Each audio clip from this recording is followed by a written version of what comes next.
About the next leadership forum. Hi, thank you for joining me on another episode of my content on leadership development.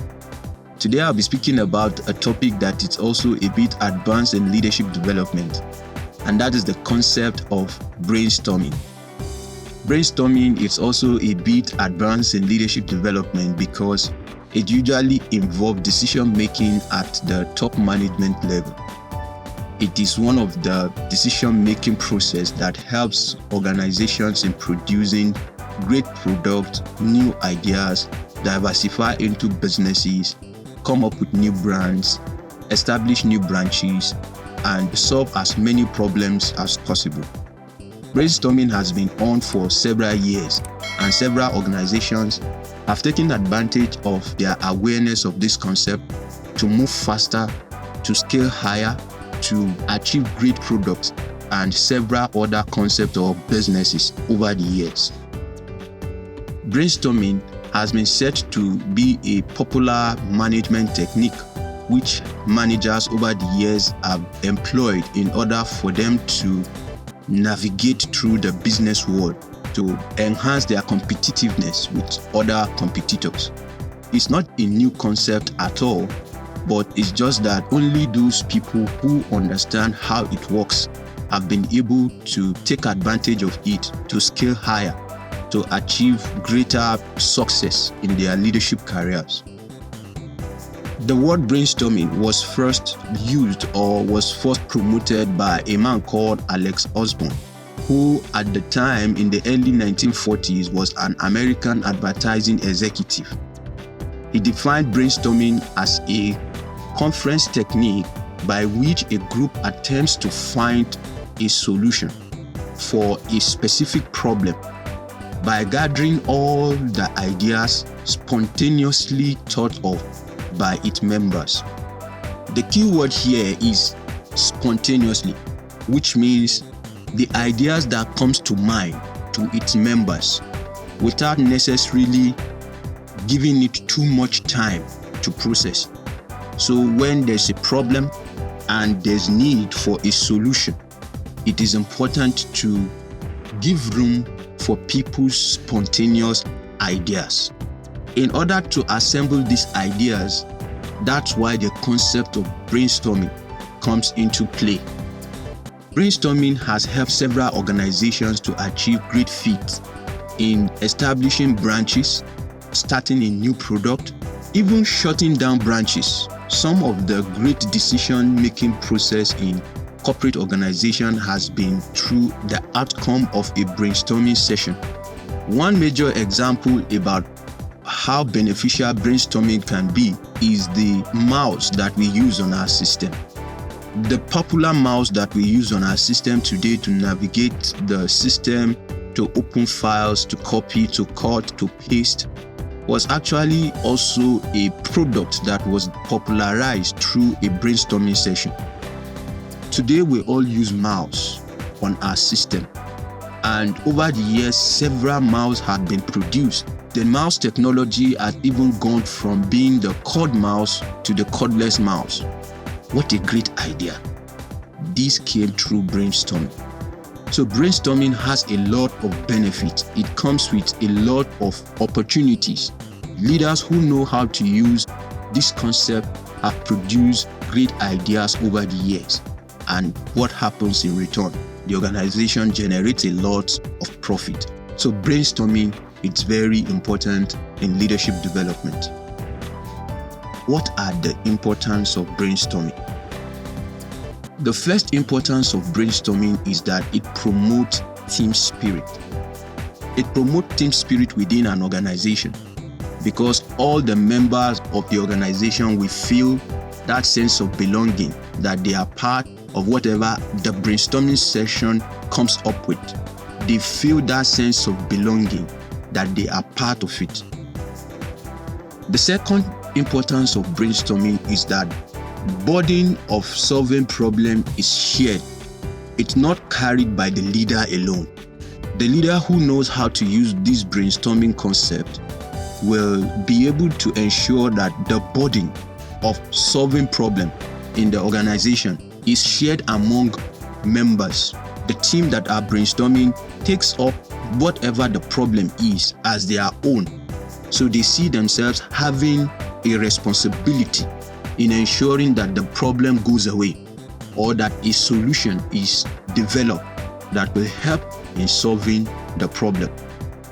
The third importance of brainstorming is that there is shared pain of failure or shared joy of success as well.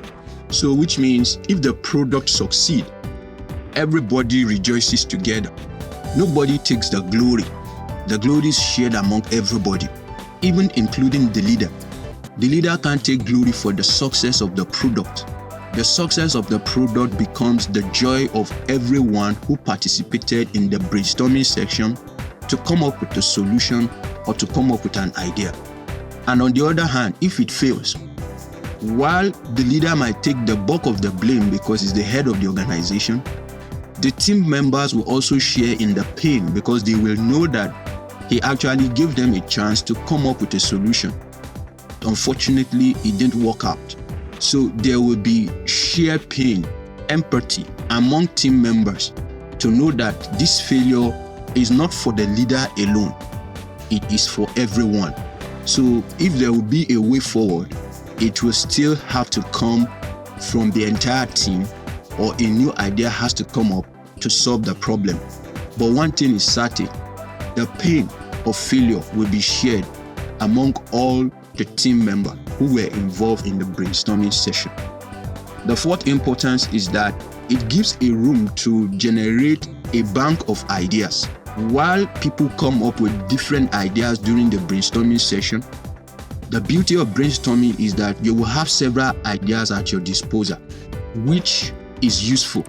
Some of these ideas can be useful to even start new businesses, establish new branches, employ more people, if possible also downsize. But one thing is important, it helps the leader to have a bank of ideas where they can pull out any of the useful ideas to achieve great productivity. The last importance of brainstorming is that the workers feel motivated generally, because though you have selected a team out of the workforce to brainstorm over an idea, as you progress over the years, the workers will feel motivated. Each one of them will hope that someday they will be on the table to join you in brainstorming. So as a leader, while you are using this concept to promote the business or your organization, you are also indirectly creating motivation for the workforce to channel way forward for the business, for the organization, or for whatever group you are leading. So it creates general motivation for everybody to be part of the workforce. One major downside of brainstorming is that if things don't work out, it will also lead to general demoralization of the workforce, which means the entire workers might be demotivated. It might even make the leader or the CEO or whoever is in charge lose their jobs. So brainstorming can also go sideways if it is not properly applied, or if ideas that are generated are not properly analyzed in order to make the right decisions. So let's go to how do we brainstorm, or how do we create a brainstorming session. The first step in creating a brainstorming session is to identify the need for brainstorming. Establish a goal and objective for brainstorming. Why do you need to brainstorm? You have to ask yourself that question. If possible, put it in writing so that you will know that you actually need pool of ideas to solve the problem or to channel a new course for your business. Why do you need to create a brainstorming session? You need to answer that question before you go further. The second step is to select the team to brainstorm with. Among the people that are working with you, you need to select those that you think can understand what you're trying to achieve, so that they can give you as much ideas as possible. You need to select your team that can help you make the best of quality decisions. The third step is appoint a moderator. As a leader, sometimes you need to step aside and allow other people to assist you in carrying out a brainstorming session that will help in achieving the goals and objectives that are before you. Your goals and objectives can be to solve a problem. The goal and objective can be to create a new business, start a new product. Whatever it is that is the goal and objective, appoint a moderator to help you coordinate the brainstorming session. And if there is no coordinator, you can also do it yourself, where you feel that there's no one you can choose to moderate. You can also, as the leader, be the moderator of the brainstorming session. The fourth step is explain the rules of brainstorming. Two major rules about brainstorming is that no judgment on any idea that is brought forward. That's number one rule, which means you allow everybody to freestyle, to say whatever it's in their mind spontaneously about the idea, not necessarily something that they have to brood over for months for weeks. No. The key word about brainstorming session is that the ideas are spontaneous. Once you mention the problem, it goes through the mind of the team and they begin to generate ideas. So in a brainstorming session, one of the golden rules is that no judgment. Don't judge any idea brought forward by anybody. Of course, you must have assessed the level of intelligence or the level of expertise or understanding of your organization before assembling your team. Once you assemble your team to brainstorm with them, then give room for freestyle of ideas, no judgment, no condemnation. The second rule is that give room for people to build on others' ideas. So which means somebody may come up with an idea, but that idea is halfway. And that idea might ignite someone else to come up with an idea that will complement or a concept that will help that idea to be more solid. Let the participant know that anyone can build on someone else's idea. So don't say it's your idea, you own it. No, nobody owns it. It is the group that owns it. All the ideas belongs to the group. So everyone has the right to build on others' ideas or to develop more on others' ideas such that the right answer, the right solution is achieved. That is the second golden rule. So explain that to your team and then everyone understands what they are expected to do. The fifth step is to document ideas for analysis.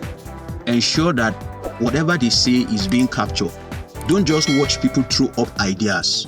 Don't just watch them say things that is coming up out of their mind spontaneously about the problem or about the things that you are deliberating upon. Whatever idea given is being documented. So let somebody take minutes of ideas as they are given.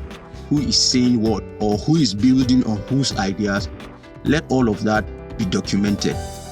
And then the last step is to analyze the ideas and reach a conclusion. This sixth step may not actually happen on the same day, but it's important to note that that is the ultimate goal. Whatever ideas proposed by the people or by the team can be analyzed, reflected upon, deliberated, and then improved upon to come up with a final solution. I hope with these few details, I've been able to help you to understand the brainstorming session as it applies to leadership development.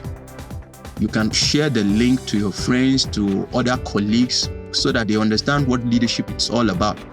You can listen to other contents on leadership development on our Spotify page. Thank you for your time. Until I come your way next time, always remember that we rise by helping others. Thank you.